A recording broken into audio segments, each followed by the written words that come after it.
Selamat datang di channel Cerita Kehidupan. Sebelum lanjut ke cerita selanjutnya, yuk subscribe dan like. Absen dulu di kolom komen ya ah. Lampu gantung kristal di ruang makan kediaman besar keluarga Wiratmadja berpendar mewah, memantulkan cahaya ke atas piring-piring porselen bermata emas. Harum aroma wagyu steak dan truffle soup memenuhi ruangan. Namun bagi Arini, udara di sana terasa lebih tipis dari puncak Everest. Ia duduk di kursi kayu jati yang diukir rumit, merasa seperti seorang terdakwa di tengah pengadilan yang sangat elegan. Di ujung meja, duduklah sang matriark, Ibu Sofia, mertua Arini yang selalu tampil sempurna dengan sanggul tanpa celah dan tatapan mata yang setajam silet. Di sampingnya, kedua kakak ipar Arini, Siska dan Maya, sedang asyik memamerkan tas tangan terbaru mereka, seolah-olah Arini hanyalah pajangan dinding yang tak bernyawa. Arini. Suara Ibu Sofia memecah denting sendok dan garpu. Aku perhatikan Arka sedikit kurus belakangan ini. Apa kau terlalu sibuk dengan proyek kecilmu di kantor itu sampai lupa memberi makan cucuku dengan benar? Arini meletakkan garpunya perlahan, berusaha menjaga suaranya tetap stabil. Arka sedang dalam masa pertumbuhan, Bu. Dokter bilang dia sangat sehat dan aktif. Dan proyek yang Ibu maksud, kami baru saja mendapatkan pendanaan baru. Siska terkekeh. Suara tawanya terdengar seperti gesekan amplas. Proyek? Oh, maksudmu bisnis rintisan yang belum tentu untung itu? Arini, sayang, di keluarga ini kita bicara soal aset, bukan soal proyek. Kau seharusnya bersyukur suamimu, Bram, masih mau menanggung semua pengeluaranmu sementara kau bermain-main menjadi wanita karir. Bram, yang duduk di samping Arini, hanya terdiam. Ia sibuk dengan ponselnya, seolah-olah percakapan itu terjadi di dimensi lain.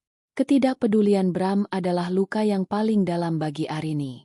Pria yang dulu berjanji akan melindunginya, kini justru menjadi penonton pasif saat keluarganya menguliti harga diri istrinya sendiri. Sudahlah, Siska, timpal Maya sambil memutar gelas wine-nya. Arini kan memang dari dulu suka merasa paling mandiri. Mungkin dia lupa kalau tanpa nama Wiratmadja di belakang namanya, dia hanyalah gadis biasa dari pinggiran kota yang beruntung bisa masuk ke rumah ini. Arini mengepalkan tangannya di bawah meja. Ia ingin berteriak bahwa dialah yang selama 3 tahun terakhir menyuntikkan dana secara anonim melalui perusahaan cangkang untuk menyelamatkan bisnis konstruksi keluarga Wiratmadja yang hampir kolaps. Ia ingin mengatakan bahwa gedung yang mereka banggakan ini sebenarnya sudah ia beli atas namanya sendiri saat Ibu Sofia menjaminkannya ke bank tanpa sepengetahuan siapapun. Namun, Arini menahan diri. Ia masih menghormati janji setianya pada Bram. Arka, putra kecilnya yang baru berumur 5 tahun, duduk di antara Arini dan Ibu Sofia. Bocah itu tampak gelisah. Ia tidak menyentuh ayam panggang di piringnya. Matanya yang bulat besar menatap satu persatu wajah orang dewasa di sana dengan ekspresi bingung dan sedih. Arka, kenapa tidak dimakan sayang? Tanya Arini lembut, mencoba mengalihkan perhatian dari tatapan sinis saudara iparnya. Arka tidak menjawab. Ia justru turun dari kursinya, berjalan mendekati Ibu Sofia, lalu kembali ke sisi ibunya. Ia menarik ujung gaun sutra Arini. Wajahnya mendongak dengan polos namun menyiratkan sesuatu yang kelam. Ibu! Bisik Arka. Suaranya kecil, namun karena ruangan itu tiba-tiba hening untuk menunggu hinaan berikutnya, suara Arka terdengar jelas hingga ke ujung meja. Ya, sayang. Arini mengelus rambut Arka. Kata nenek, jika ibu mati, tidak akan ada yang peduli, Bu. Nenek bilang kita tidak butuh ibu di sini. Dek. Jantung Arini seolah berhenti berdetak. Ruangan itu mendadak sunyi senyap, seolah-olah waktu membeku. Arini menoleh ke arah Ibu Sofia. Wanita tua itu tidak terlihat menyesal. Ia justru mengangkat dagunya dengan angkuh, sementara Siska dan Maya saling pandang sebelum akhirnya tawa mereka pecah. Tawa itu dimulai dari Siska, lalu menular ke Maya, dan bahkan sepupu-sepupu yang duduk di ujung meja ikut tergelak. Mereka tertawa seolah-olah Arka baru saja menceritakan lelucon paling lucu di abad ini. Ya ampun, anak kecil memang tidak bisa berbohong, seru Siska di sela tawanya. Tapi itu benar, kan? Siapa yang peduli jika seorang benalu hilang? Ibu Sofia hanya tersenyum tipis. Sebuah senyum kemenangan yang sangat dingin. Anak-anak merekam apa yang benar. Arini. Jangan salahkan Arka jika dia jujur. Arini menatap Bram. Suaminya itu akhirnya mendongak dari ponselnya. Namun alih-alih membela, ia hanya berbisik. Sudahlah Arini, jangan baper. Arka hanya salah dengar. Lanjutkan makannya. Pada saat itulah, sesuatu di dalam diri Arini patah. Selama bertahun-tahun ia menelan hinaan, bekerja dalam bayang-bayang untuk menyelamatkan keluarga ini, dan memberikan segalanya demi menjaga keutuhan rumah tangga. Namun, melibatkan anaknya dalam kebencian ini adalah garis merah yang tidak boleh dilangkahi. Arini berdiri. Gerakannya pelan namun penuh wibawa. Tawa di ruangan itu perlahan mereda saat mereka melihat tatapan mata Arini yang biasanya hangat kini berubah menjadi sedingin es kutub. Begitu rupanya, ucap Arini pendek. Ia tidak berteriak. Ia tidak menangis. Ia menggendong Arka yang mulai ketakutan melihat reaksi keluarga besarnya. Ayo Arka, kita pergi. Kita tidak seharusnya berada di tempat yang sudah mati seperti ini. Mau kemana kau? Acara belum selesai. Bentak Ibu Sofia, merasa otoritasnya ditantang. Arini tidak menoleh. Ia berjalan menuju pintu keluar dengan langkah mantap. Di balik punggungnya, ia masih mendengar Siska berteriak. Pergi saja. Paling besok kau kembali bersujud minta uang belanja. Mereka tidak tahu bahwa saat Arini melangkah keluar dari pintu besar itu, ia baru saja membawa pergi seluruh fondasi yang menopang hidup mewah mereka. Suara langkah kaki Arini bergema di lorong luas yang berlapis marmer Italia itu. Ia menggendong Arka dengan erat, seolah ingin melindungi pendengaran putranya dari sisa-sisa tawa yang masih terdengar sayup dari ruang makan. Arka menyembunyikan wajahnya di ceruk leher ibunya. Bahu kecilnya sedikit bergetar. Bocah itu mungkin belum paham sepenuhnya arti kata mati atau tidak peduli, tapi dia bisa merasakan racun yang pekat di udara. Ibu, Arka salah ya? Bisik bocah itu lirih. Suaranya terendam kain baju Arini. Arini berhenti sejenak di depan pintu utama yang menjulang tinggi. Ia menarik napas panjang, menghirup udara yang tidak lagi tercemar aroma kemunafikan. Tidak, sayang. Arka anak pintar. Arka anak jujur. Sekarang, kita akan pergi ke tempat di mana suara Arka akan selalu didengar. Di belakangnya, langkah kaki tergesa-gesa mendekat. Itu Bram. Wajah suaminya tampak merah padam, bukan karena marah karena istrinya dihina, melainkan karena malu atas pemandangan yang diciptakan Arini di depan ibu dan saudara-saudaranya. Arini, berhenti. Bentak Bram sambil mencengkeram lengan Arini. Apa-apaan kau ini? Kau mempermalukanku di depan ibu. Kau tahu betapa pentingnya makan malam ini bagi posisi kakak-kakakku di perusahaan. Arini menoleh perlahan. Tatapannya membuat Bram refleks melepaskan cengkeramannya. Ada sesuatu yang hilang dari mata Arini. Binar kepatuhan yang biasanya ada di sana kini telah padam, digantikan oleh kekosongan yang mengerikan. Posisi mereka. Arini bertanya dengan nada datar yang menusuk. Ibumu baru saja mengatakan pada anakku bahwa tidak akan ada yang peduli jika ibunya mati. Bram. Dan kau menyuruhku lanjut makan. Itu cuma bercanda. Arini, ibu memang bicaranya blak-blakan. Kau tahu itu sejak 7 tahun lalu. Jangan jadi drama queen. Masuk sekarang, minta maaf pada ibu, dan kita lupakan kejadian ini. Ucap Bram dengan nada memerintah yang biasanya selalu berhasil melunakkan Arini. Namun hari ini, Arini hanya tersenyum tipis. Sebuah senyum yang membuat bulu kuduk Bram berdiri. 7 tahun, Bram. 7 tahun aku mencoba menjadi bagian dari keluarga ini. 7 tahun aku menelan harga diriku agar kau tidak merasa rendah diri di depanku. Tapi malam ini, kau membiarkan mereka menghancurkan hati anak kita. Jangan bawa-bawa Arka. Justru Arkalah alasanku pergi. Potong Arini tegas. Kau ingin aku minta maaf? Harusnya kau yang berlutut karena telah membiarkan istrimu dijadikan sampah di rumahmu sendiri. Arini berbalik dan melanjutkan langkahnya menuju mobil Toyota Yaris hitamnya yang terparkir di pojok halaman, jauh dari deretan mobil mewah seri terbaru milik keluarga Wiratmadja. Ia mendudukan Arka di kursi pengaman anak, memasangkan sabuk pengaman dengan tangan yang gemetar namun pasti. Bram berdiri di teras rumah, berteriak kencang. "Kalau kau pergi sekarang, jangan harap bisa kembali. Aku tidak akan mengirimkan uang sepeser pun untukmu dan Arka. Kau akan merangkak kembali ke sini saat tagihan kartu kreditmu jatuh tempo." Arini tidak menyahut. Ia masuk ke kursi kemudi, menghidupkan mesin, dan menggenggam kemudi dengan erat. Ia melihat bayangan Ibu Sofia, Siska, dan Maya berdiri di jendela lantai atas, memegang gelas kristal sambil memperhatikan kepergiannya seolah sedang menonton pertunjukan komedi murah. Mereka melambaikan tangan dengan gerakan mengejek, seolah berkata, "Sampai jumpa di hari kemiskinanmu." Saat mobil Arini bergerak keluar dari gerbang besi raksasa kediaman Wiratmadja, ia melirik jam di dashboard. Pukul 20.15. "Ibu, kita mau kemana?" tanya Arka pelan. "Kita mau pulang ke rumah kita yang sebenarnya, Arka," jawab Arini. Ia merogoh tasnya, mengeluarkan ponsel kedua yang selama ini ia simpan di laci tersembunyi. Ponsel itu berwarna hitam legam dengan enkripsi tingkat tinggi.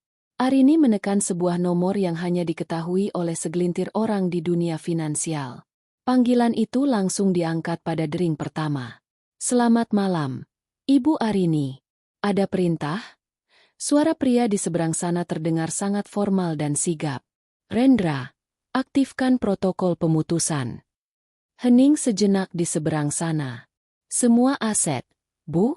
Termasuk dana talangan untuk Wiratmadja Construction dan kontrak sewa rumah utama di Menteng." Arini menatap spion, melihat rumah megah itu perlahan menghilang dari pandangan. "Semuanya. Tarik seluruh likuiditas malam ini juga. Batalkan semua jaminan bank atas nama pribadiku untuk perusahaan mereka. Dan satu lagi, kirimkan surat pengosongan rumah ke alamat itu. Besok pagi pukul 8, rumah itu harus kosong." "Baik, Bu. Akan saya laksanakan segera. Tim hukum sudah bersiap." "Dan Rendra?" "Ya, Bu. Pastikan mereka merasakan setiap detiknya." Arini menutup telepon. Ia merasa beban seberat gunung yang selama ini menghimpit dadanya tiba-tiba terangkat.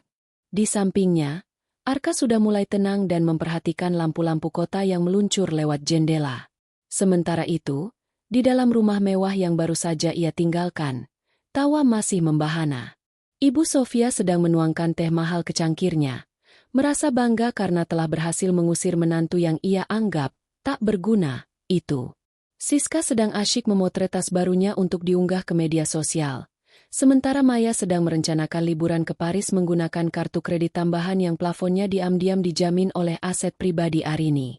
Mereka belum tahu bahwa dalam hitungan menit, dunia yang mereka bangun dari keringat orang yang mereka hina akan runtuh seperti kartu remi yang ditiup angin. Mereka tidak tahu bahwa si orang yang tidak dipedulikan, itu adalah satu-satunya orang yang memegang kunci agar mereka tidak tidur di emperan jalan besok malam. Arini menginjak pedal gas lebih dalam. Perjalanan baru saja dimulai, dan kali ini, dia tidak akan berhenti hanya untuk sekadar memaafkan. Di dalam ruang makan yang hangat dan berbau kemenyan mahal, gelak tawa Siska masih menyisa. Ia menyesap red wine tahun 1995 miliknya dengan gaya anggun yang dipaksakan. Lihat saja, besok pagi Arini pasti akan menelepon Bram sambil menangis sesenggukan. Dia pikir dia bisa hidup di Jakarta ini tanpa sokongan nama besar kita? Dasar wanita tidak tahu diri. Cibirnya sembari meletakkan gelas kristal itu ke meja marmer. Ibu Sofia mengangguk setuju. Jemarinya yang dihiasi cincin berlian 5 karat mengetuk-ngetuk pinggiran cangkir teh. Biarkan saja. Terkadang orang rendah perlu diingatkan di mana tempat mereka sebenarnya. Dia sudah terlalu lancang berani berdiri dan meninggalkan meja makan ini sebelum saya selesai bicara. Bram duduk kembali ke kursinya, mencoba mengabaikan rasa tidak enak yang tiba-tiba merayap di tengkuknya. Ia merasa ada yang aneh dengan sorot mata Arini tadi. Sesuatu yang belum pernah ia lihat selama 7 tahun pernikahan mereka. Namun, ia segera menepis pikiran itu. Arini hanya seorang ibu rumah tangga yang sesekali mengerjakan proyek desain kecil-kecilan. Dia tidak punya kekuatan apa-apa. Batinnya menenangkan diri. Tepat saat itu, ponsel Siska bergetar di atas meja. Sebuah notifikasi pesan singkat muncul. Siska membukanya dengan malas. Menyangka itu hanya pesan dari teman sosialitanya. Namun, sedetik kemudian, wajahnya memucat. Loh, kok bisa? Gumam Siska heran. Ada apa, Siska? Tanya Maya sambil menyendok dessert tiramisunya. Kartu kredit utamaku, ada notifikasi. Transaksi ditolak. Untuk biaya keanggotaan gym tahunan yang otomatis terpotong malam ini. Padahal limitnya masih ratusan juta. Siska mengerutkan kening. Mungkin sistem banknya sedang down. Belum sempat Maya menanggapi. Ponselnya sendiri berdering. Itu adalah asisten pribadinya. Maya mengangkat telepon dengan nada ketus. Ya, ada apa? Ini sudah jam malam. Jangan ganggu aku. Apa? Suara Maya yang tiba-tiba meninggi membuat seluruh ruangan hening. Maya berdiri dari kursinya. Ponselnya hampir jatuh dari genggaman. Bagaimana mungkin? Cek lagi. Perusahaan konstruksi kita tidak mungkin kekurangan likuiditas malam ini. Kita baru saja memenangkan tender jembatan itu. Wajah Maya berubah dari pucat menjadi seputih kertas. Ia menatap Ibu Sofia dengan tatapan ngeri. Bu, asistenku bilang, dana talangan dari investor anonim kita baru saja ditarik secara paksa. Semua rekening operasional perusahaan dibekukan karena jaminan aset pribadinya dicabut secara mendadak. Ibu Sofia mengerutkan kening, masih mencoba mempertahankan ketenangannya. Jangan konyol, Maya. Investor itu sudah bekerja sama dengan kita selama 3 tahun. Dia tidak mungkin menarik dana tanpa pemberitahuan 6 bulan sebelumnya. Itu melanggar kontrak. Tapi itulah masalahnya, Bu. Suara Maya mulai histeris. Pengacara mereka mengirimkan email darurat. Katanya, ada klausul pelanggaran moral dalam kontrak yang mengizinkan mereka menarik seluruh aset jika pihak pengelola melakukan tindakan yang merusak reputasi pemberi dana. Dan mereka bilang mereka punya bukti rekaman penghinaan di rumah ini malam ini. Tiba-tiba, seluruh lampu di rumah mewah itu padam. Jap, kegelapan total menyelimuti ruangan. Hanya cahaya bulan yang masuk melalui jendela besar yang menerangi wajah-wajah panik mereka. Suara detak jantung seolah terdengar lebih keras dari biasanya. Bram, cek sekringnya. Kenapa mati lampu? Teriak Ibu Sofia. Suaranya mulai bergetar. Bram berdiri dan menyalakan senter ponselnya. Namun, sebelum ia sempat melangkah, sebuah pesan masuk ke ponselnya. Bukan dari Arini, melainkan dari Departemen Hukum bank tempat ia dulu pernah meminjam dana atas nama pribadi untuk menutupi hutang judi kakaknya, dengan jaminan rumah yang mereka tempati sekarang. Pesan itu singkat, padat, dan mematikan. YTH, Saudara Bramanto Wiratmadja, jaminan tambahan atas nama Arini Putri telah ditarik. Mengingat skor kredit Anda yang buruk, bank memutuskan untuk melakukan eksekusi aset jaminan utama dalam 24 jam. Harap segera mengosongkan properti. Bram terduduk lemas di kursinya. Tidak mungkin. Bisiknya parau. Arini yang menjamin rumah ini. Apa maksudmu, Bram? Ibu Sofia menghampiri putranya, mencengkeram bahunya dengan keras. Apa hubungannya Arini dengan rumah ini? Ini rumah peninggalan ayahmu. Tidak, Bu. Suara Bram pecah. Ayah menjaminkan rumah ini ke bank setahun sebelum dia meninggal karena gagal bisnis. Aku tidak punya uang untuk menebusnya. Arini, dia bilang dia punya tabungan dari warisan orang tuanya dan hasil kerjanya. Dia yang menebus rumah ini diam-diam dan menaruhnya atas nama perusahaannya agar ibu tidak malu. Selama ini, kita hanya menumpang di properti milik Arini. Hening yang mematikan menyelimuti ruangan itu. Siska menjatuhkan gelas wine-nya hingga pecah berkeping-keping di lantai marmer. Maya menutup mulutnya dengan tangan. Air mata mulai mengalir. Tiba-tiba, suara sirene mobil terdengar dari arah gerbang depan. Cahaya lampu strobo biru dan merah menembus kegelapan ruang makan, menyapu wajah Ibu Sofia yang kini tampak sangat tua dan rapuh. Dua orang pria berseragam hitam dengan emblem firma hukum ternama berdiri di depan pintu utama yang terbuka lebar. Salah satu dari mereka memegang map tebal berisi dokumen-dokumen legal. "Selamat malam, keluarga Wiratmadja," ucap pria itu dengan suara bariton yang dingin. "Saya Rendra, kuasa hukum dari Ibu Arini Putri. Saya di sini untuk menyerahkan surat perintah pengosongan rumah secara resmi. Mengingat tindakan pelecehan verbal dan mental yang terjadi malam ini, klien kami memutuskan untuk membatalkan semua bentuk bantuan finansial dan akomodasi." Ibu Sofia mencoba berdiri tegak, meski kakinya gemetar hebat. "Kalian tidak bisa melakukan ini. Ini rumah saya. Saya adalah pemilik sah keluarga ini." Rendra tersenyum tipis. Sebuah senyum yang sangat mirip dengan senyum Arini sebelum ia pergi tadi. Secara hukum, Ibu Sofia hanyalah tamu di sini. Dan mulai besok pagi pukul 8, tamu ini sudah tidak diinginkan lagi. Oh, dan satu lagi. Rendra menoleh ke arah Siska dan Maya yang mulai menangis histeris. "Mobil-mobil di depan, tas-tas mewah di kamar kalian, dan seluruh perhiasan yang dibeli menggunakan kartu kredit perusahaan, semuanya akan disita sebagai bagian dari pengembalian aset yang disalahgunakan. Petugas kargo akan tiba 2 jam lagi." Siska menjerit histeris, melemparkan tasnya ke lantai. "Ini tidak adil. Arini tidak mungkin sejahat ini. Dia itu lemah. Dia itu hanya benalu di keluarga kita." "Benalu?" Rendra menatap Siska dengan tajam. "Nona Siska, jika bukan karena benalu yang Anda hina ini, Anda sudah tidur di kolong jembatan sejak 2 tahun lalu saat bisnis butik Anda bangkrut. Dia yang membayar semua hutang Anda tanpa meminta imbalan, hanya agar suaminya tidak malu punya saudara yang gagal." Ibu Sofia jatuh terduduk di lantai. Histeria pecah di ruang makan yang tadinya penuh tawa itu. Tangisan, teriakan, dan suara barang pecah saling bersahutan dalam kegelapan.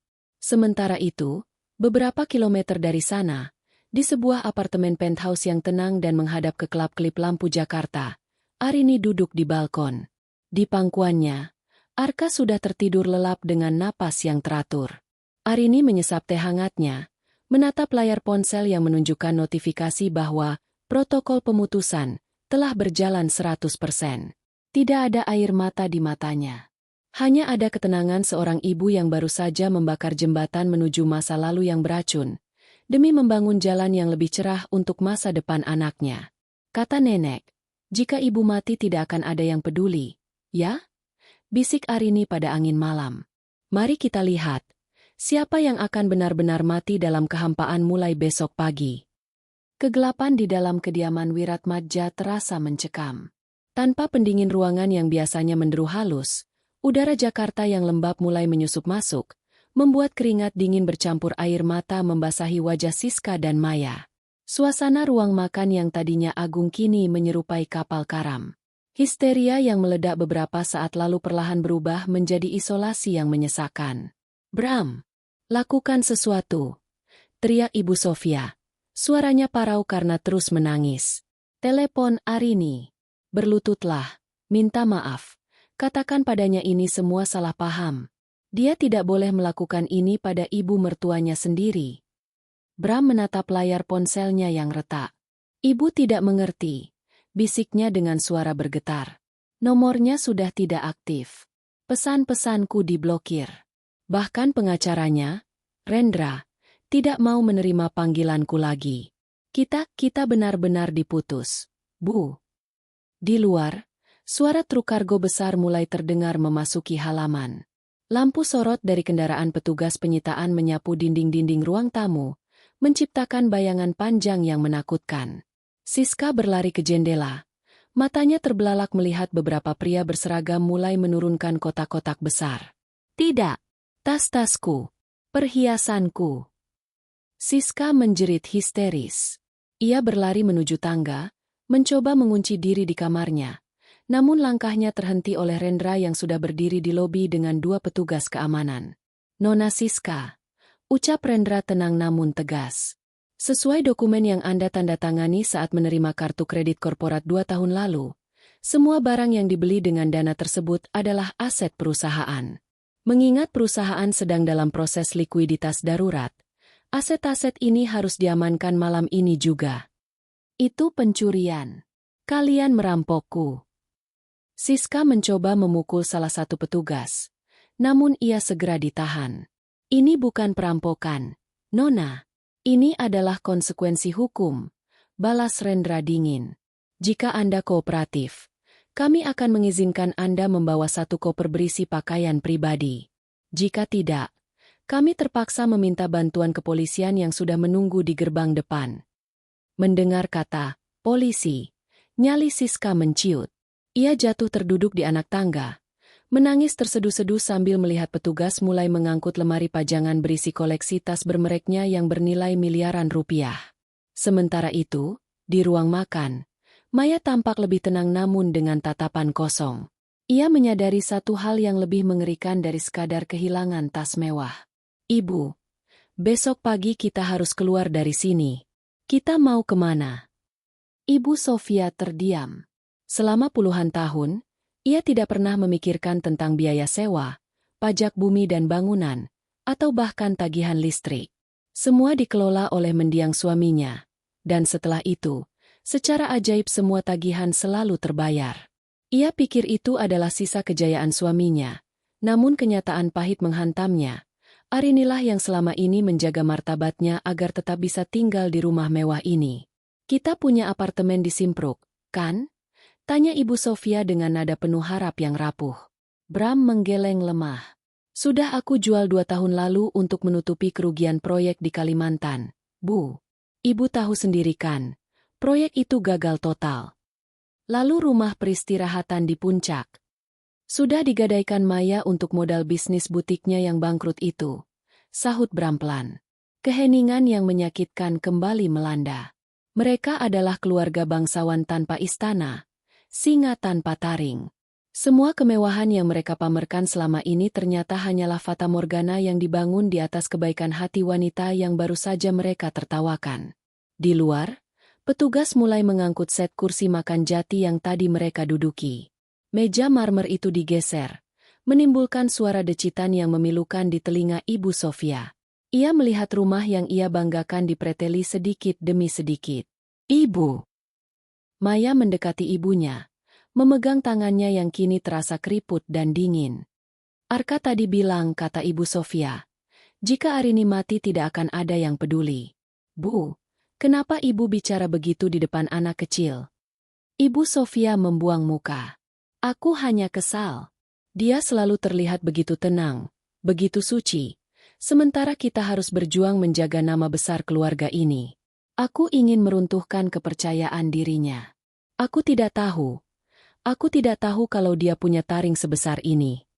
Ibu bukan meruntuhkan kepercayaan dirinya. Sela Bram dengan nada menyesal yang sangat dalam. Ibu meruntuhkan satu-satunya orang yang peduli pada kita. Dan sekarang, dia benar-benar sudah mati bagi keluarga ini. Dia pergi. Dan lihat, memang tidak ada yang peduli pada kita sekarang. Dunia hanya melihat kita sebagai bangkrut yang menyedihkan. Histeria kembali pecah saat petugas mulai mematikan genset cadangan. Kini, mereka benar-benar berada dalam kegelapan total. Suara tangisan Siska dari lantai atas beradu dengan suara barang-barang yang digeser.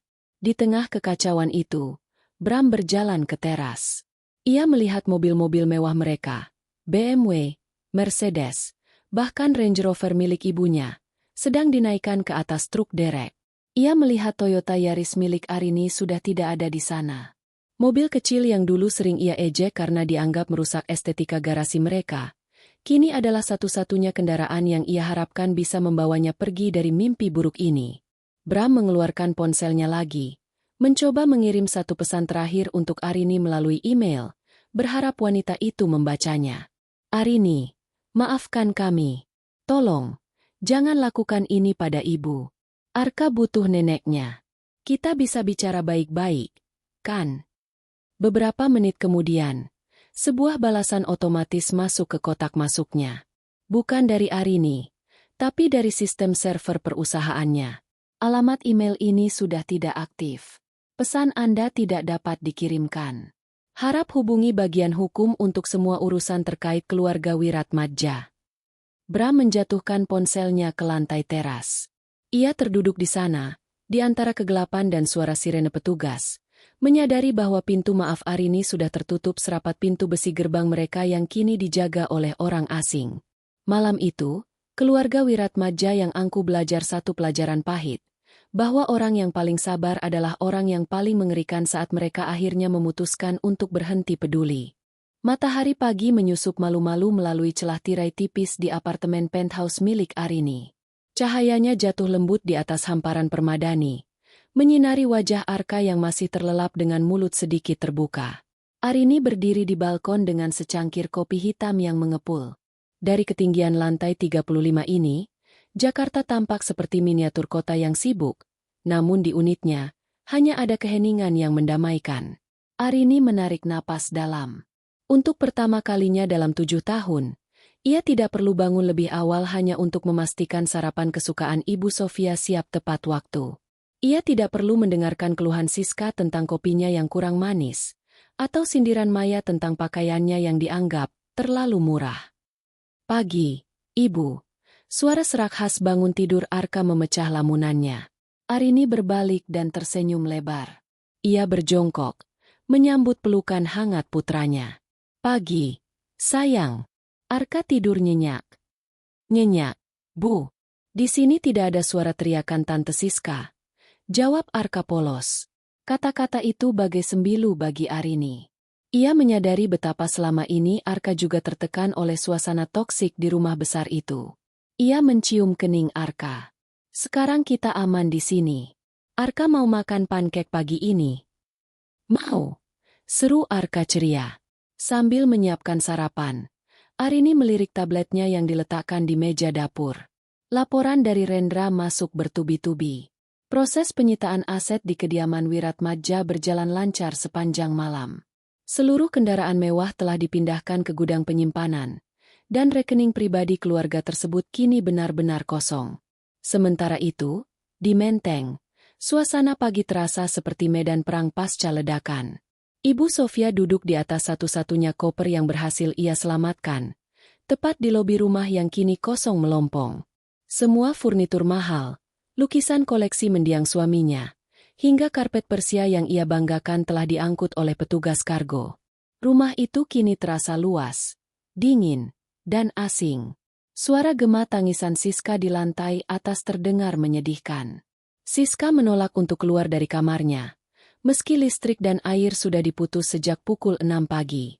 Bu, kita harus pergi. Petugas keamanan sudah menunggu di depan untuk mengunci gerbang. Ucap Bram dengan suara parau. Wajahnya tampak kusam, matanya merah karena tidak tidur semalaman. Ia mengenakan kemeja yang kusut, sisa pakaian yang sempat ia ambil secara acak. Ibu Sofia mendongak. Matanya yang biasanya penuh otoritas kini tampak redup dan berair. Bram, bagaimana kita bisa sampai di titik ini? Ibu hanya bicara sedikit. Arini keterlaluan. Kenapa dia tega membuang kita ke jalanan? Bram tertawa pahit. Tawa yang terdengar seperti rintihan. Ibu masih menganggap ini salah Arini? Ibu bilang dia tidak berguna. Ibu bilang tidak akan ada yang peduli jika dia mati. Kenapa sekarang ibu menangis saat dia benar-benar mati dari hidup kita? Ibu seharusnya senang, kan? Bebas dari benalu itu. Cukup, Bram. Bentak Maya yang sedang menggendong tas ransel berisi pakaian seadanya. Wajahnya sembab. Kita tidak punya waktu untuk berdebat. Kita harus cari tempat tinggal sementara. Aku sudah coba hubungi teman-temanku, tapi begitu mereka tahu akun media sosialku hilang dan berita kebangkrutan kita mulai tersebar, tidak ada yang mengangkat telepon.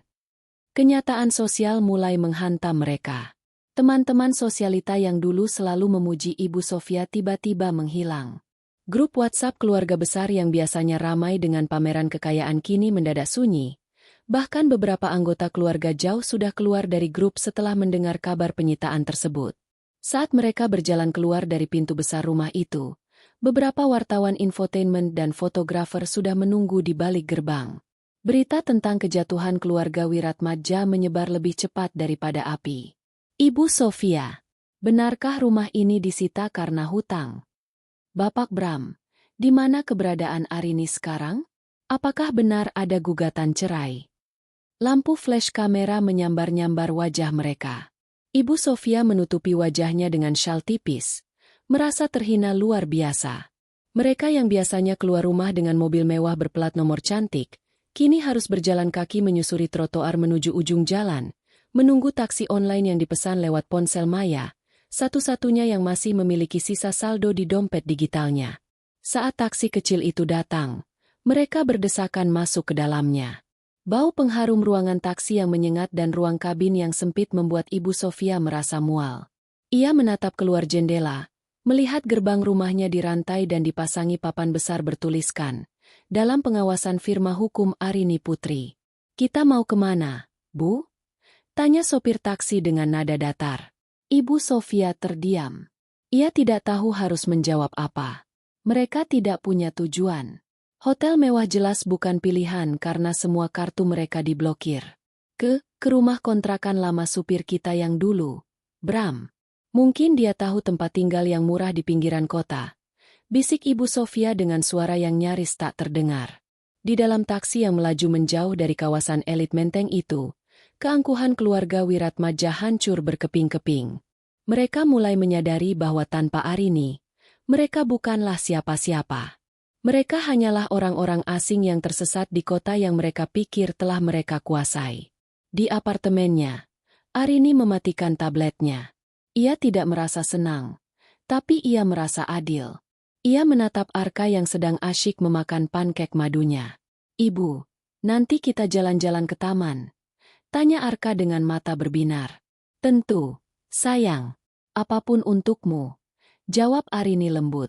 Ia tahu, di luar sana badai sedang mengamuk bagi keluarga Wiratmadja. Namun di sini, di ruang kecil ini, hidup baru saja dimulai dengan kejujuran dan ketenangan. Arini sudah selesai menjadi penonton di hidupnya sendiri. Sekarang, dialah sutradaranya. Taksi tua itu berhenti di depan sebuah gang sempit di kawasan padat penduduk Jakarta Timur. Bau selokan yang mampet dan asap knalpot motor yang bersahutan menyambut keluarga Wiratmadja saat mereka turun. Ibu Sofia menutup hidungnya dengan syal sutra yang kini tampak kusam. Matanya menatap nanar ke arah deretan rumah petak dengan jemuran yang menjuntai di teras. "Bram, kau yakin ini tempatnya?" Suara Ibu Sofia bergetar, hampir menangis. Bram mengangguk lemah sambil menyeret 2 koper besar. "Hanya Pak Joko, mantan sopir kita, yang mau mengangkat telepon. Dia bilang ada kontrakan kosong di sebelah rumahnya. Murah, tapi ya, seperti ini kondisinya." Siska menjerit pelan saat seekor kucing liar berlari melewati kakinya. "Aku tidak bisa tinggal di sini. Ini kumuh. Di mana AC-nya? Di mana pelayan kita?" "Diamlah, Siska," bentak Maya. "Kartu kreditmu mati, tasmu disita, dan kau tidak punya uang sepeser pun. Berhenti bersikap seolah kau masih putri mahkota." Mereka memasuki rumah petak berukuran 3x6 meter itu. Ruangannya pengap. Hanya ada 1 kamar tidur sempit dan kamar mandi dengan bak semen yang berlumut. Ibu Sofia duduk di lantai semen yang dingin, menyadari bahwa inilah istana barunya. Tidak ada porselen emas. Tidak ada anggur tahun 1995. Hanya ada suara bising tetangga yang menyetel radio kencang-kencang. Di saat yang sama, di Grand Ballroom salah satu hotel bintang 5 di pusat Jakarta, suasana sangat kontras. Ratusan wartawan ekonomi dan pengusaha papan atas berkumpul untuk menghadiri konferensi pers rebranding Arunika Group, perusahaan investasi misterius yang selama ini dikenal sebagai penyelamat banyak bisnis yang hampir kolaps di Indonesia. Cahaya lampu panggung berpendar terang. Musik instrumental yang elegan memenuhi ruangan.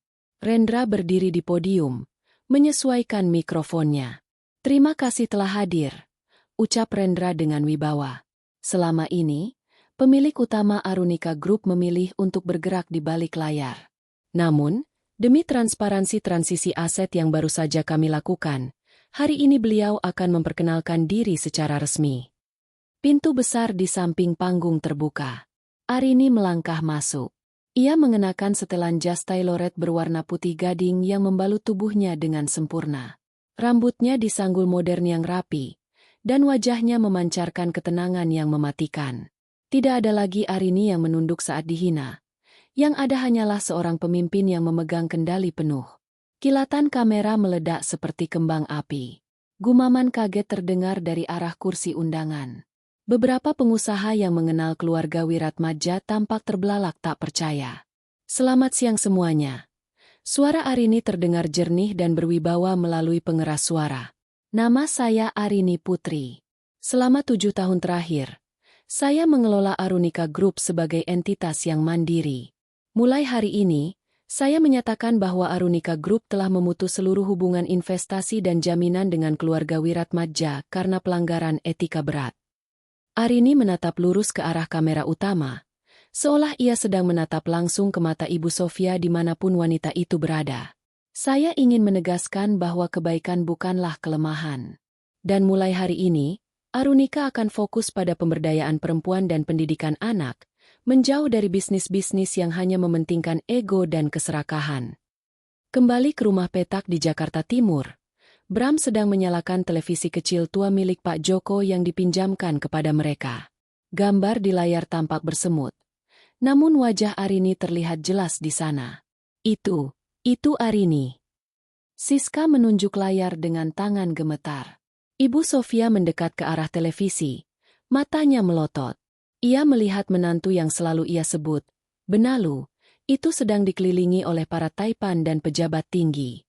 Arini tampak begitu bersinar, begitu berkuasa, dan begitu jauh. Arunika Group, bisik Maya lemas. Ibu, Arunika adalah perusahaan yang menyelamatkan bisnis kita 2 tahun lalu. Jadi selama ini, Arini yang memberi kita makan? Arini yang membayar gaji pelayan kita? Arini yang memastikan ibu tetap bisa arisan mewah? Ibu Sofia jatuh terduduk di atas lantai semen yang kasar. Rasa malu yang luar biasa menghantamnya lebih keras daripada kemiskinan. Ia teringat kata-katanya semalam. Jika ibu mati, tidak akan ada yang peduli. Kenyataannya, justru saat Arini mati dari keluarga mereka, dunia keluarga Wiratmadja yang benar-benar berhenti berputar. Dia sengaja mempermalukan kita, rintih Siska. Dia punya semua uang itu tapi membiarkan kita tinggal di sini. Bukan dia yang membiarkan kita di sini, Siska. Sahut Bram dengan suara hampa. Kita yang menendang diri kita sendiri ke tempat ini dengan mulut kita. Dia hanya berhenti menahan kita agar tidak jatuh. Di layar televisi, Arini menutup pidatonya dengan satu kalimat yang membuat keluarga Wiratmadja membeku. Harga diri tidak bisa dibeli dengan nama besar, tapi bisa dihancurkan dengan satu kata yang salah. Terima kasih. Arini turun dari panggung, meninggalkan keluarga Wiratmadja dalam kesunyian rumah petak yang pengap, di mana suara satu-satunya yang terdengar hanyalah tangisan penyesalan Ibu Sofia yang kini sudah tidak berarti apa-apa lagi. Penyesalan seringkali datang terlambat, namun bagi keluarga Wiratmadja, penyesalan itu datang bersama rasa lapar dan keputusasaan yang mencekik. Di dalam rumah petak yang sempit itu, aroma kemewahan telah menguap sepenuhnya, digantikan oleh bau bacin dari tempat sampah umum yang terletak hanya beberapa meter di depan pintu mereka. Ibu Sofia menatap nanar ke arah layar televisi tua yang kini menampilkan iklan sabun cuci setelah siaran konferensi pers Arini berakhir.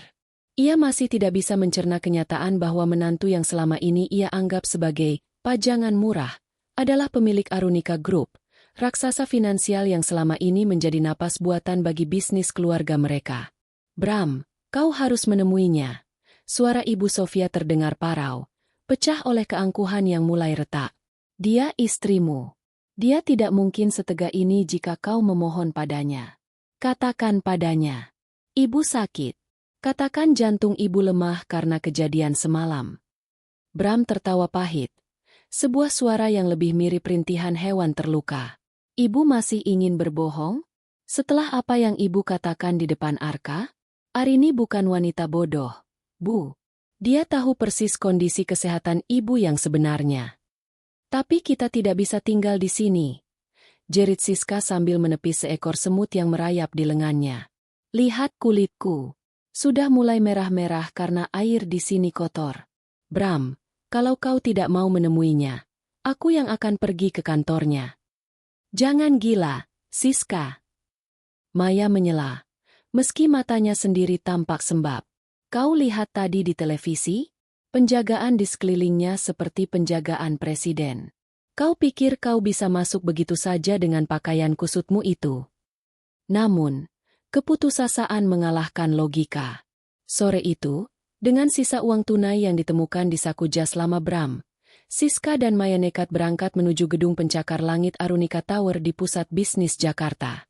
Mereka mengenakan pakaian terbaik yang tersisa, gaun yang sudah sedikit lecek karena dijejalkan ke koper semalam, berusaha mempertahankan sisa-sisa martabat yang sebenarnya sudah lama runtuh.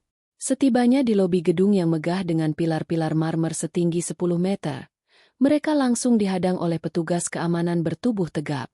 Kami keluarga Ibu Arini. Saya kakak iparnya. Seru Siska dengan nada memerintah yang biasanya selalu membuahkan hasil. Cepat panggilkan dia. Kami ada urusan keluarga yang sangat mendesak. Beberapa orang yang lewat di lobi menoleh, berbisik-bisik saat mengenali wajah mereka dari berita kebangkrutan yang viral pagi tadi. Petugas keamanan itu tidak bergeming. Ia hanya menekan tombol pada interkomnya. Maaf, Nona. Ibu Arini Putri tidak menerima tamu tanpa janji temu. Dan beliau sudah memberikan instruksi khusus bahwa jika ada anggota keluarga Wiratmadja yang datang, kami diminta untuk memberikan ini, ucap petugas itu sambil menyerahkan sebuah amplop coklat kecil. Siska menyambarnya dengan kasar, berharap itu adalah cek atau kunci apartemen baru. Namun saat dibuka, isinya hanya selembar surat resmi dari firma hukum Rendra Oko kepada saudara Siska dan Maya Wiratmadja. Bersama surat ini, kami lampirkan daftar tagihan kartu kredit korporat yang Anda gunakan untuk kepentingan pribadi selama 3 tahun terakhir. Total tunggakan mencapai 4,2 miliar rupiah. Klien kami memberikan waktu 7x24 jam untuk pengembalian, atau masalah ini akan kami bawa ke jalur hukum pidana penggelapan aset perusahaan. Tangan Siska gemetar hebat. Surat itu jatuh ke lantai marmer yang dingin. 4 miliar? Dari mana kami punya uang sebanyak itu? Tiba-tiba, suara langkah kaki yang mantap terdengar dari arah lift eksekutif. Arini keluar dikawal oleh Rendra dan beberapa asisten. Ia tampak sangat anggun, mengenakan kacamata hitam dengan tas kerja kulit buaya yang simpel namun bernilai ratusan juta. Arini, tunggu, teriak Maya, mencoba menerobos barikade keamanan. Arini berhenti sejenak. Ia menurunkan sedikit kacamata hitamnya, menatap kedua kakak iparnya dengan tatapan yang kosong, bukan tatapan benci, melainkan tatapan pada orang asing yang tidak berarti. Arini, tolong kami. Ibu sakit. Dia terus memanggil namamu. Rengek Siska, tiba-tiba berubah menjadi memelas. Kami minta maaf soal semalam. Itu hanya salah paham. Arka pasti salah dengar. Kami sangat menyayangimu. Kau tahu itu kan? Arini terdiam sejenak.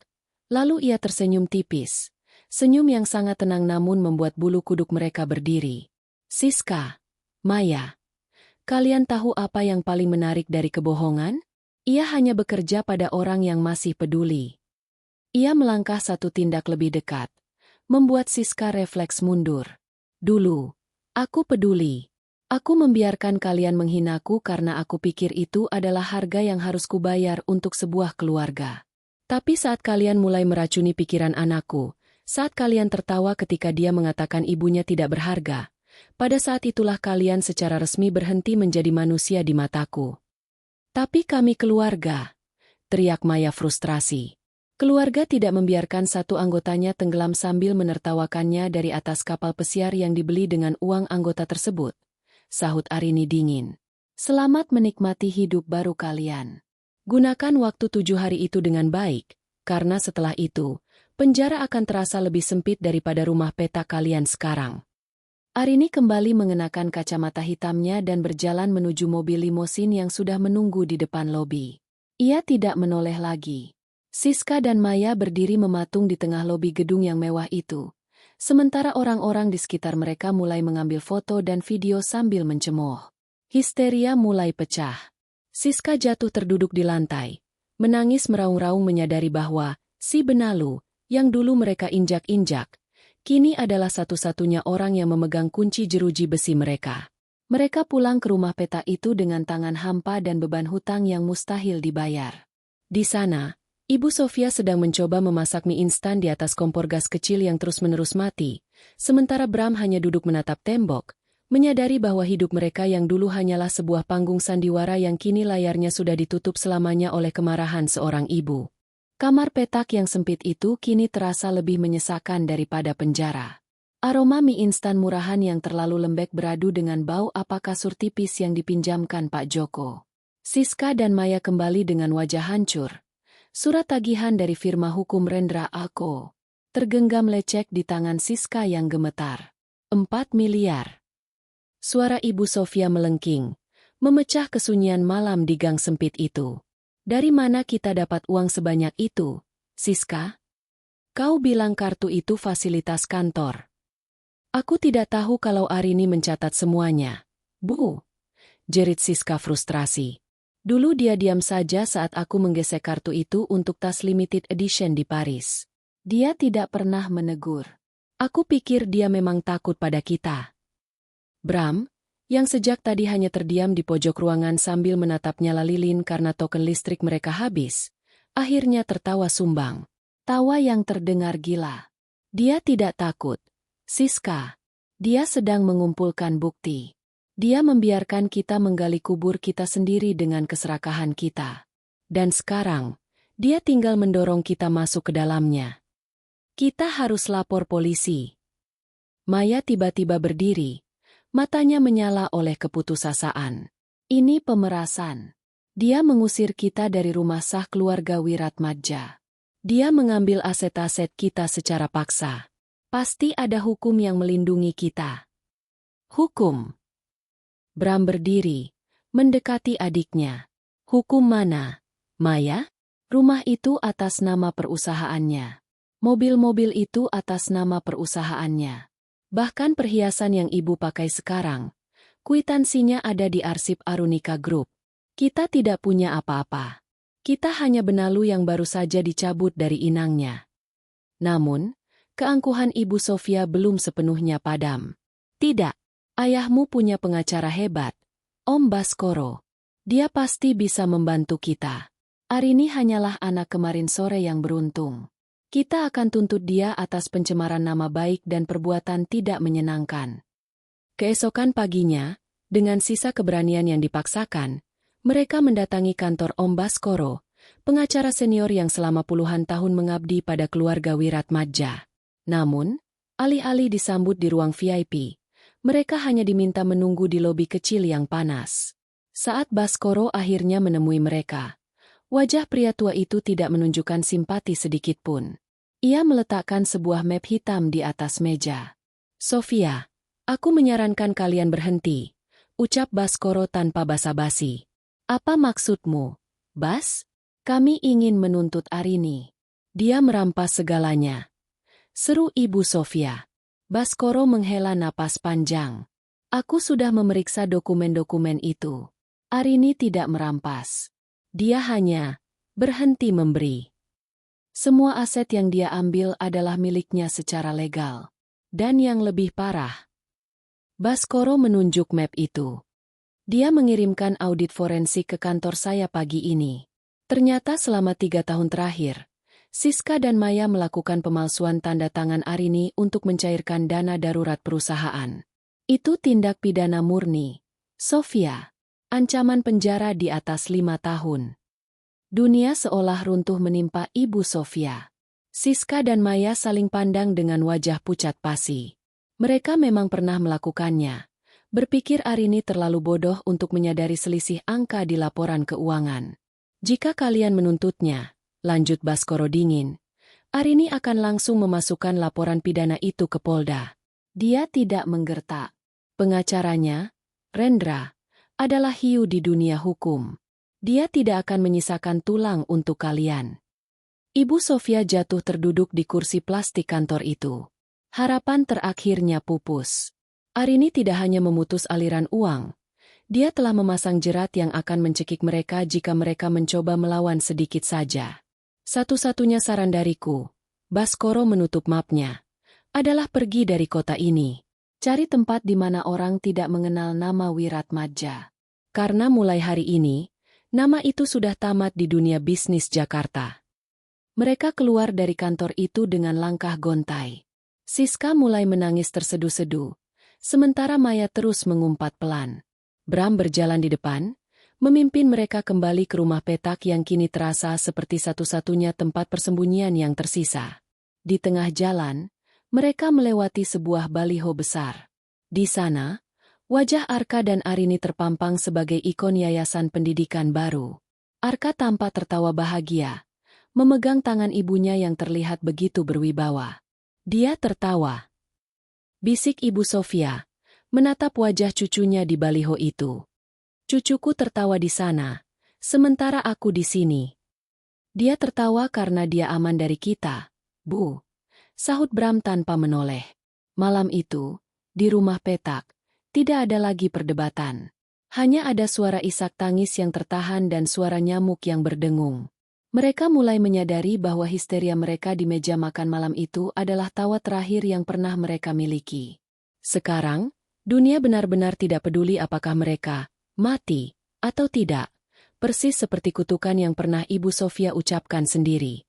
Keputusasaan adalah racun yang merambat pelan, namun bagi Ibu Sofia, itu adalah api yang membakar sisa-sisa kewarasannya. Di dalam kamar petak yang pengap, ia menatap bayangannya di cermin retak yang tertempel di dinding kusam. Wajahnya tampak 10 tahun lebih tua hanya dalam hitungan hari. Kulitnya yang biasanya dirawat dengan krim jutaan rupiah kini tampak kering dan bersisik. Siska, Maya, ambil pakaian terbaik kalian yang tersisa. Perintah Ibu Sofia dengan nada yang anehnya sangat tenang. Bram, kau harus ikut. Kita akan mendatangi Arka di sekolahnya. Bram mendongak dari sudut ruangan. Matanya merah karena kurang tidur. Ibu gila? Arini pasti sudah memperketat penjagaan.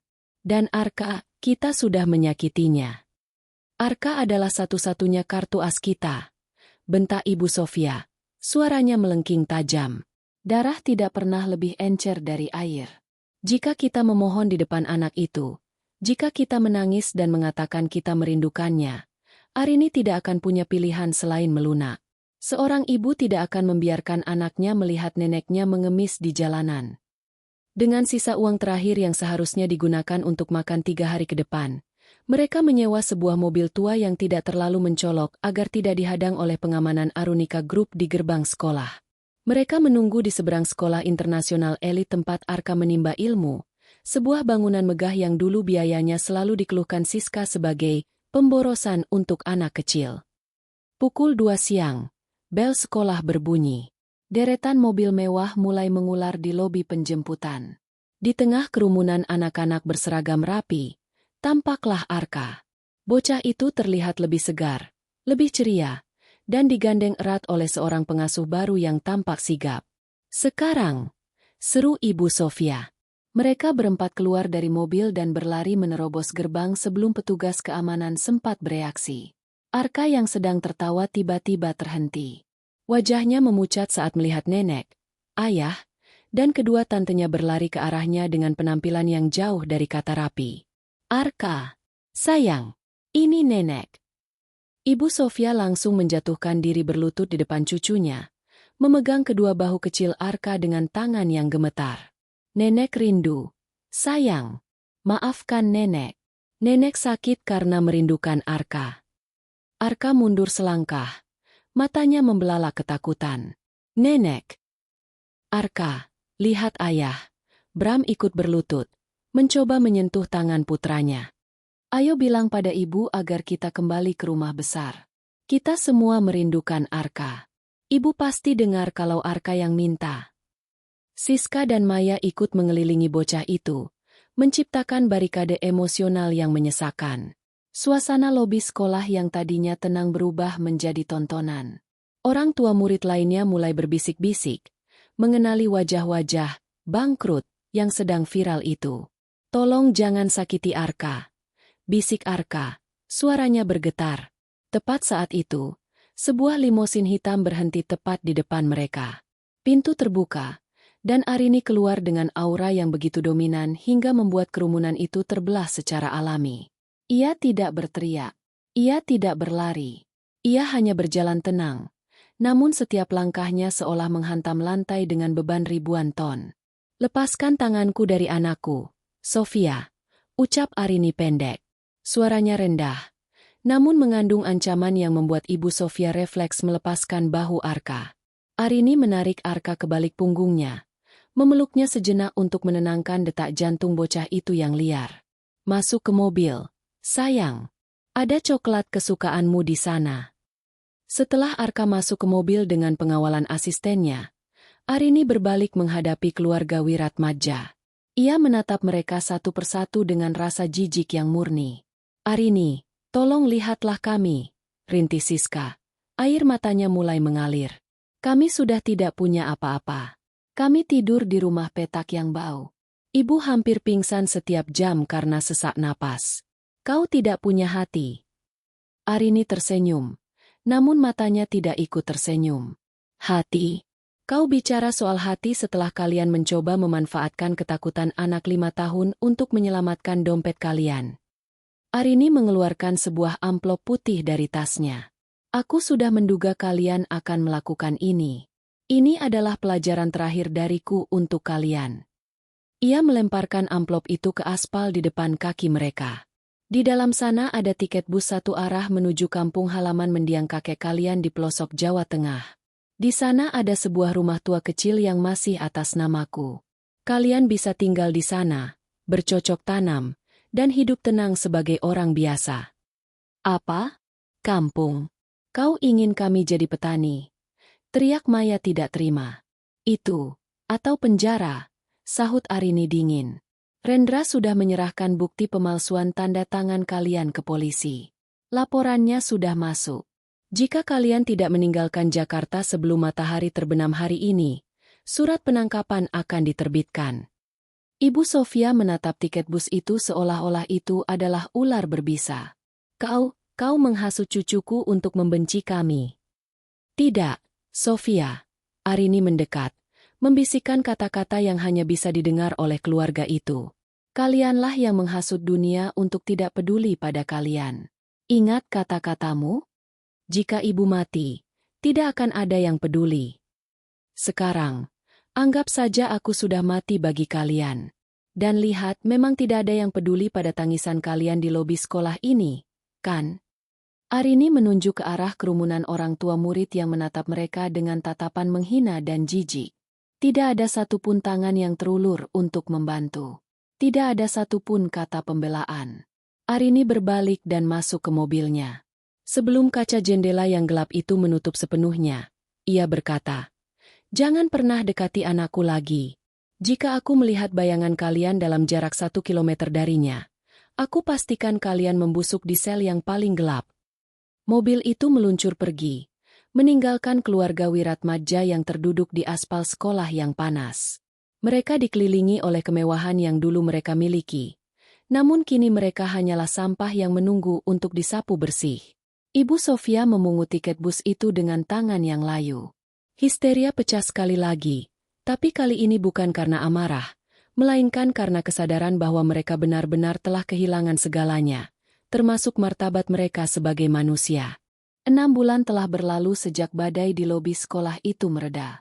Di sebuah desa terpencil di kaki Gunung Slamet, Jawa Tengah, sebuah rumah kayu tua dengan cat yang sudah mengelupas berdiri kesepian di pinggir pematang sawah.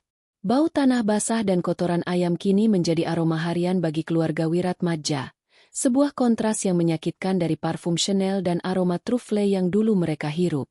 Ibu Sofia duduk di amben bambu depan rumah.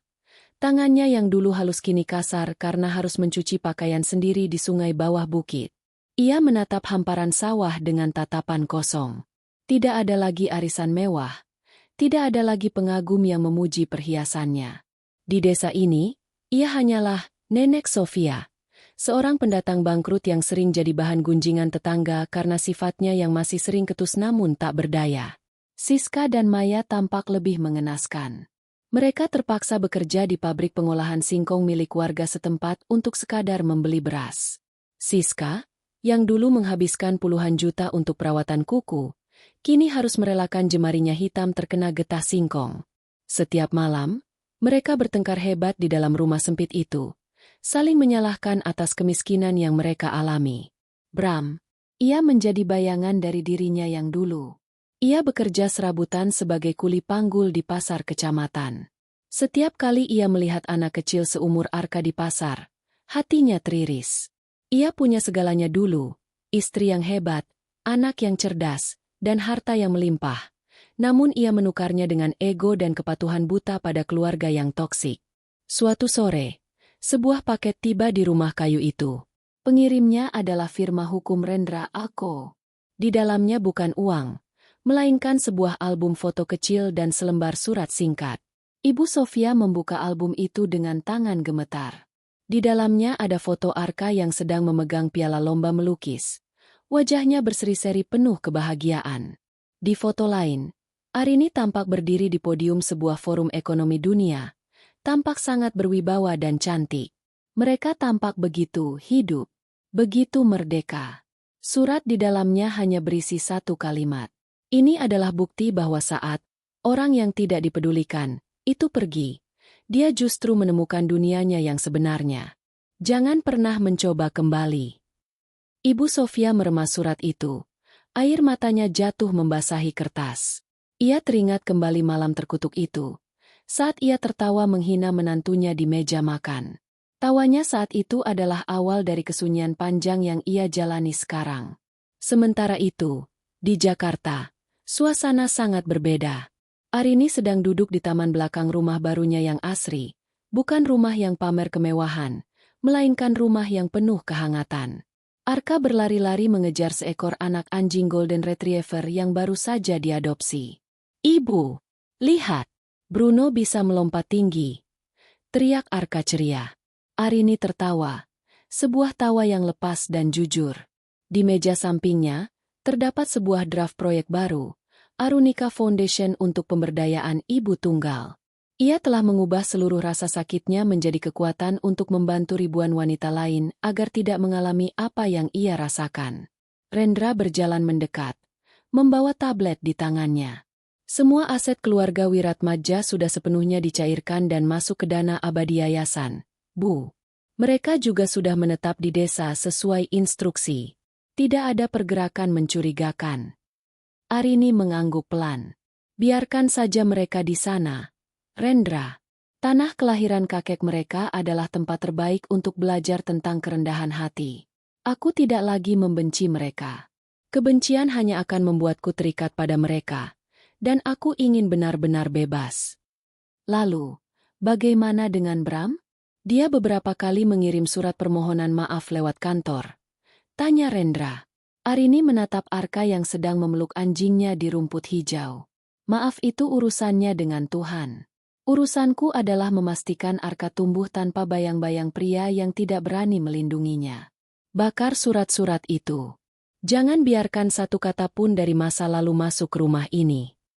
Matahari mulai terbenam di ufuk barat Jakarta, menyisakan semburat warna jingga yang indah. Arini merasa damai.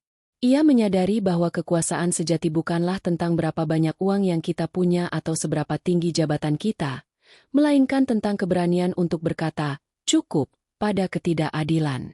Ia teringat kata-kata Arka yang memicu badai ini. Kata nenek, jika ibu mati tidak akan ada yang peduli. Arini tersenyum pada bayangannya di kaca jendela. Mereka benar, Arka, bisiknya pada diri sendiri. Ibu yang lama, si penurut dan si lemah, memang sudah mati malam itu. Dan memang benar tidak ada yang peduli padanya. Tapi wanita yang berdiri di sini sekarang, dia sangat dipedulikan oleh dunia.